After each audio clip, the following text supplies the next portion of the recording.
જય શ્રી કૃષ્ણ મિત્રો, આપ જોઈ રહ્યા છો યુટ્યુબ. આપ સૌનું મારી યુટ્યુબ ચેનલમાં સ્વાગત છે. મિત્રો, શ્રીમદ ભાગવદ્ ગીતાનો અધ્યાય પહેલો સાંભળવાનું, જેનું નામ છે અર્જુન વિષાદ યોગ. આ અધ્યાય એકાદશી, પૂર્ણિમા તથા અમાવસ્યાના દિવસે સાંભળવાનો મહિમા છે. શ્રીમદ ભાગવદ્ ગીતા એ ભગવાનનો શ્વાસ છે, હૃદય છે અને ભગવાનની વાગ્મય મૂર્તિ છે, જેમાં હૃદયમાં, વાણી, શરીરમાં તેમજ સઘળા ઇન્દ્રિયો અને જેની દરેક ક્રિયાઓમાં ગીતા ઉતરી ગઈ હોય એ મનુષ્ય સાક્ષાત ગીતાના જ મૂર્તિ છે. તેના દર્શન, સ્પર્શ, ભાષણ તથા ચિંતન કરવાથી પણ બીજો માણસ પરમ પવિત્ર બની જાય છે. આમ ગીતાજીની તોલે આ સંસારમાં જ્ઞાન, દાન, તપ, તીર્થ, વ્રત, સંયમ કે ઉપવાસ વગેરે કશું નથી. ગીતા એ સાક્ષાત ભગવાન શ્રી કૃષ્ણના મુખરવિંદમાંથી નિસરેલી વાણી છે, જેનું સંકલન કરનાર મહર્ષિ વેદ વ્યાસજીએ એવી પવિત્ર પાવન વાણીનું શ્રવણ કરવા માત્રથી જ મનુષ્ય પરમપદને અધિકારી બની જાય છે. એવું પાવન પવિત્ર શ્રીમદ ભાગવદ્ ગીતાનો પાઠ આ વિડીયોમાં આજે આપણે સાંભળશું. જો આપને આ વિડીયો પસંદ આવે તો લાઈક કરજો, શેર કરજો, કમેન્ટ કરજો. આપ આ ચેનલ પર પહેલી વખત જોઈ રહ્યા છો તો સબસ્ક્રાઈબ કરી લેજો, જેથી આવનારા નવા વિડીયોની માહિતી આપ સુધી તુરંત પહોંચી શકે. ધન્યવાદ. શ્રીમદ ભાગવદ્ ગીતાનો અધ્યાય પહેલો અર્જુન વિષાદ યોગ. ધૃતરાષ્ટ્ર બોલ્યા, હે સંજય, ધર્મભૂમિ કુરુક્ષેત્રમાં એકઠા થયેલ યુદ્ધના ઇચ્છુક મારા તથા પાંડુપુત્રોએ શું કર્યું? ત્યારે સંજય બોલ્યા, તે વખતે રાજા દુર્યોધને વ્યૂહમાં ગોઠવાઈ ગયા છે. પાંડવોની સેનાને જોયા પછી દ્રોણાચાર્ય પાસે જઈને આ વચન કહેવા કે, ગુરુદેવ, આપના બુદ્ધિમાન શિષ્ય દ્રુપદ પુત્ર ધૃષ્ટદ્યુમ્ન વડે વ્યાકુળ ઊભા કરાયેલ પાંડુપુત્રોની આ અત્યંત વિશાળ સેનાને જુઓ. આ સેનામાં મોટા ધનુષ્યો ધારણ કરનાર તથા યુદ્ધમાં ભીમ અને અર્જુન જેવા શૂરવીર, સાત્યકી, વિરાટ, મહારથી રાજા દ્રુપદ, ધૃતરાષ્ટ્ર સૈનિક તાન, બળવાન કાશીરાજ, પુરુષિત, કુતભોજ અને પુરુષશ્રેષ્ઠ શ્રીબંધ છે, બે પરાક્રમી યુદ્ધધામી તથા બળવાની ઉત્તમોજ સમુદ્રપુત્ર અભિમન્યુ, તેમજ દ્રૌપદીના 5 પુત્રો, બધા જ મહારથીઓ, તે દિવ્ય શ્રેષ્ઠ. હવે આપણે સૈન્ય પણ જે મુખ્ય શૂરવીર છે તેમને પણ આ જાણી લો. આપની જાણ ખાતર મારી સેનામાં જે સેનાપતિઓ છે તેમને હું કહું છું. આપ સ્વયં ભીષ્મ પિતા તથા કર્ણ, સંગ્રામ, વિજય, કૃપાચાર્ય તેમજ આચાર્ય વિક્રમ અને સોમદેવ પુત્ર ભૂરિશ્રવા, આ સિવાયના બીજા પણ મારા માટે જીવનને ત્યાગનાર ઘણા શૂરવીરો અને અનેક પ્રકારના શાસ્ત્ર સંજય છે, તેમજ સર્વે યુદ્ધમાં નિપુણ છે. ભીષ્મ પિતા વડે રચાયેલ આપણી તે સેના અપરિમ હોવાને લીધે બધી જ રીતે અજય છે. જ્યારે ભીમ વડે રચાયેલ આ લોકોની આ સેના તો પરિમિત હોવાને કારણે જીતવી સાવ સહેલી છે. આથી આ બધા યુદ્ધદારો પર પોતપોતાની જગ્યાએ રહેલા તમે બધાયને સગાર રહીને ભીષ્મ પિતાનું જ બધી બાજુએ રક્ષણ કરો. કૌરવોમાં યુદ્ધ મહાન પ્રતાપી પિતામહ ભીષ્મ તે દુર્યોધનને હૃદયમાં હરખ જમાવતા જોશથી સિંહની જેમ ગર્જીને શંખ વગાડ્યો. પછી શંખ, નગારા, ઢોલ, મૃદંગ તેમજ રણશિંગા વગેરે વાદ્યો એકસાથે જ વાગી ઉઠ્યા. તેમજ ને એ જ અવાજ ઘણા ભયંકર હતા. ત્યાર પછી ક્ષેત્ર અક્ષય જોડાયેલા ઉત્તમ રથમાં બેઠેલા શ્રી કૃષ્ણ મહારાજે અને અર્જુનને પણ અલૌકિક શંખ વગાડ્યા. શ્રી કૃષ્ણ મહારાજ પાંચ જન્મ નામનો અર્જુન, દેવદત્ત નામનો અને ભયાનક કર્મ કરનાર ભીમસેનાનો પોંડ નામનો મહાશંખ વગાડ્યો. કુંતી પુત્ર રાજા યુધિષ્ઠિરને અનંત વિજય નામનો અને નકુલ તથા સહદેવ, સુગ્રસ અને મણિપુષ્પ નામના શંખ વગાડ્યા.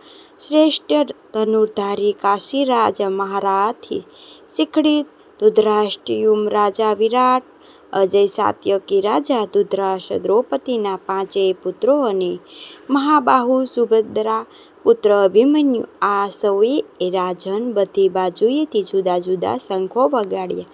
તે ભયાનક નાદે આકાશ અને પૃથ્વીને પણ ગજાવા ધારણ રાષ્ટ્રીયોના એટલે કે આપણા પક્ષધારીઓના હૃદયમાં શેરી નાખે. એ રાજ તેની પછી કંપિત અર્જુનને યુદ્ધ માટે સંજય થયેલા ધૃતરાષ્ટ્રના સંબંધીઓ જોઈને સહસ્ત્ર પ્રહાર તૈયારી વેળાએ ધનુર ઉપાડી લીધા. ઋષિકેશ શ્રીકૃષ્ણ મહારાજને આ વચન કહ્યું, હે અશુપ, તમારા રથને બંને સેનાની વચ્ચે ત્યાં સુધી ઊભી રાખી દો કે જ્યાં સુધી માં રણભૂમિએ ભેગા થયેલા યુદ્ધની અભિલાષા રાખનારા આ વિશ્વ યોદ્ધાઓને સારી પેઠે હું જોઈ લઉં કે આ યુદ્ધમાં મારે કોની સાથે લડવાનું છે કે હું જોઈ લઉં. બુદ્ધિધન યુદ્ધમાં હિત ઈચ્છનારા જે રાજાઓ આ સૈન્યમાં આવ્યા છે તે સૌ યુદ્ધ કરનારાઓને હું સારી રીતે જોઉં તો ખરો. સંજય બોલ્યા, હે ધૃતરાષ્ટ્ર, ગુંડાકેશ અર્જુન દ્વારા આ પ્રકારે કહેવાયેલા ઋષિકેશ શ્રીકૃષ્ણ અને બંને સેનાની વચ્ચે મધ્ય ભીષ્મ અને દ્રોણાચાર્યની તેમજ સમસ્ત રાજાઓની સામે ઉત્તમ રથ ઊભો રાખીને આ પ્રમાણે કહ્યું, હે પાર્થ, યુદ્ધ માટે એકઠા થયેલા આ કૌરવોને તું ત્યાં પૃથાપુત્ર અર્જુનને એ બંને સેનાઓની રહેલા વડીલો, કાકાઓ, પિતાઓ, ગુરુઓ, મામાઓ, ભાઈઓ, પુત્રો, પોતાના મિત્રો, સસરાઓ તેમજ ચતુર હૃદયોના જોયા. તે પછી સઘળા બાંધવોને જોઈને કુંતી પુત્ર અર્જુન અત્યંત કરુણાએ ઘેરાઈને વિષાદ કરવા આ વચનો બોલ્યા, હે અર્જુન, યુદ્ધ ક્ષેત્રમાં ઊભેલા યુદ્ધ કરવા ઈચ્છતા આ સ્વયં સમુદાયને જોઈને મારા અંગો સ્થિર થઈ રહ્યા છે, મોહ સુકાઈ રહ્યું છે તથા મારા શરીરમાં કંપ અને રોમાંચ થઈ રહ્યો છે. હાથમાં ગાંડીવ ધનુષ સ્થિર રહેતું નથી, ચામડી પણ ઘણી બળી રહી છે, મારા મન પણ જાણે ભમે છે, માટે હું ઊભો રહેવાનો પણ સમર્થ નથી. કે કેશવ, હું તો લક્ષણો પણ અવળા જ જોઉં છું અને યુદ્ધમાં સ્વયંજનોને મારી કલ્યાણ પણ નથી જોતા. હે કૃષ્ણ, હું ન તો વિજય ઈચ્છું છું કે ન તો રાજ્ય કે સુખ પણ. ગોવિંદ, અમારે આવા રાજ્યનું શું પ્રયોજન અથવા આવા ભોગો અને જીવનની પણ અમને શો લાભ? અમે જેના માટે રાજ્ય, ભોગ અને સુખો ઈચ્છીએ છીએ એ જ આ બધા લોકો છે. ધન અને જીવવાની આશા, કીર્તિ અને યુદ્ધમાં ઊભા છે. અહીં ગુરુજનો, વડીલો, પુત્રો તેમજ દાદા, મામા, સસરા, પોતાના પુત્રો, શાળા તથા બીજા બધા જ સંબંધીઓ. હે મધુસૂદન, હું હણા છતાં પણ અથવા ત્રણેય લોકનું રાજ્ય મેળવવા માટે પણ હું આ બધાને હણવા નથી ઈચ્છતો. તો પછી પૃથ્વી માટે તો કહેવું જ શું?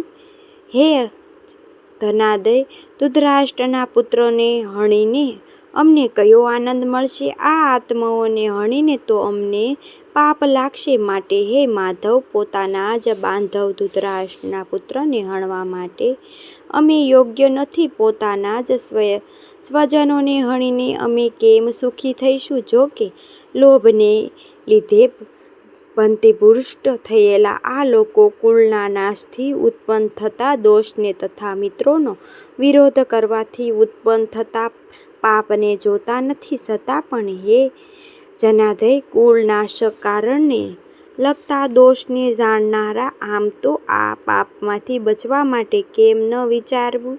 કુળોના નાશ થતાં સંતાન કુળનો ધર્મ નષ્ટ થઈ જાય છે અને ધર્મ નાશ પામતા જ સમસ્ત કુળમાં પાપ પણ ખૂબ જ ફેલાઈ જાય છે. હે કૃષ્ણ, પાપ ઘણું વધી જતાં કુળની સ્ત્રીઓ અત્યંત દૂષિત થઈ જાય છે. અને હે વાસણવ, જ્યારે સ્ત્રીઓ દૂષિત થાય છે ત્યારે વર્ણશંકર પ્રજા જન્મે છે. વર્ણશંકર સંતાન કુળના હરનારાઓ તથા કુળને નરકમાં લઈ જવા માટે જ હોય છે. પિંડ અને તર્પણ ક્રિયા વંશિત એ પિતૃઓ પણ અધોગતિને પામે છે. આ વર્ણશંકર કારક દોષથી કુળઘાતીઓના સંતાન, કુળ ધર્મો અને જાતિ ધર્મો સમૂળા નષ્ટ થઈ જાય છે. એટલું જ નહીં, હે જનાદય, જેના કુળનો સમૂળા નષ્ટ થઈ ગયા હોય એવા મનુષ્યોને અનિર્દિષ્ટ કાળ સુધી નરકમાં વાસ થાય છે. એ મને સાંભળતા આવ્યા છીએ. અરે, ઘણા દુઃખની વાત છે કે અમે બુદ્ધિમાન હોવા છતાં પણ આવું મોટું પાપ કરવા તત્પર થયા છીએ. જે રાજ્ય અને સુખના લોભે સંજયનો હણવા તૈયાર થયા છે એ કરતાં શસ્ત્રરહિત અને સામનો ન કરનારા એવા મને જો હાથમાં સહસ્ત્ર લેનાર ધૃતરાષ્ટ્રના પુત્ર રણમાં હણી નાખે તો તે મરવું પણ મારા માટે વધુ કલ્યાણકારી હશે.